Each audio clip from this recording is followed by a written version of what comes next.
தம்பி உங்க கையை கொஞ்சம் கொடுங்களா, உங்க எதிர்காலத்தை சொல்றேன். டேய் ஏற்கனவே செம்ம டென்ஷன்ல இருக்கேன், ஒழுங்கா போயிரு, இல்லனா உனக்கு எதிர்காலம் இல்லாம பண்ணிடுறோம் பாத்துக்க. எங்க புள்ளிங்க எல்லாம் பயங்கரம், எங்களை பார்த்த தமன்னா மயங்கி ஓய்ந்து பாரு திரும்பி உட்காந்துட்டு முரட்டு திணி திங்கிறான். இருறா உன் மண்டையில கிட்டார் வாசிக்கிறேன். டேய் எவன்டா சாப்பிடுறப்ப மண்டையில குச்சி விடாடுறது? டேய் போவாதீங்கடா, வெளில பேய் நிக்குது. யோ யார் காதுல பூ வச்சுட்றா?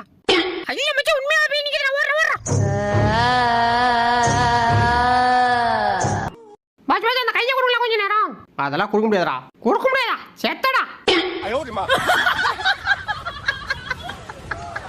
ஏண்டி முழிச்சிருந்தாதான் முத்தம் கொடுக்குறோன்னு தூங்கினா கனவுல வந்து முத்தம் கொடுக்குற, இறுதி கடிச்சு வைக்கிறேன்.